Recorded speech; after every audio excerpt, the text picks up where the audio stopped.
So for sure. the tour is called Y2K Meets 90s Tour.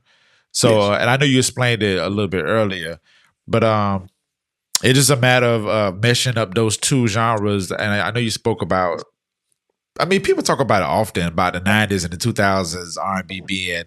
I'm going to go with the '80s, '90s because I'm a '80s baby as well. So, For sure. um, but kind of define that a little bit more in regards to the '90s meets 2K that mesh up. What makes that so special? Yeah. So again, 90s, man, a classic era of music. We were just coming out of that new Jack Swing era, in the Yeah. 80s there, and it was like transitioning over into this new sound. And again, once we hit the 90s era, we had a lot of classic power ballads. We were talking about our emotions, love, and everything like that. It was a time where we could really be expressive, and the 2000s came and just really sonically changed the sound. The 808s and Atlanta and the South really got involved with a lot of the music there in the 2000s. So it actually changed the structure of the concept of music. So, coming from the 80s there where you in the 70s there where you heard a lot of instrumental music, and you heard a lot of horns and things like that, and inside those music, you did hear it in the 90s. You heard those iconic saxophone solos here and there, iconic horn solos, in music and things like that. In the 2000s you didn't quite get it as often, but it was there.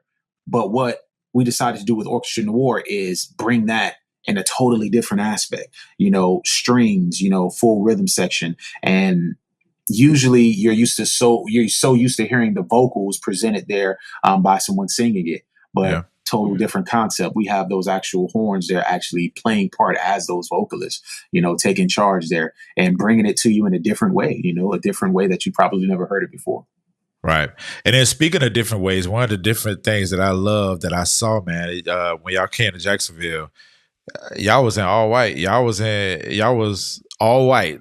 And when it comes to black folks with and the white, it's like a regal thing. It's like a regal thing. But it still felt it felt family reunion-ish. It felt like a Yeah. celebration. And granted, when you think about orchestras, you're thinking about people sitting down, black, very I don't want to say stern, but because I mean, when I witnessed the show, y'all were everywhere. Like when y'all came out on the floor, I was like, oh, okay, they really about business. And then when you add the DJ and DJ factor into it with the intermission, it's like nobody wanted to leave to even go get drinks or nothing like that. So that difference is definitely well respected, and like you said, that people can receive that so well. Definitely. We like to call it bringing culture to the pit.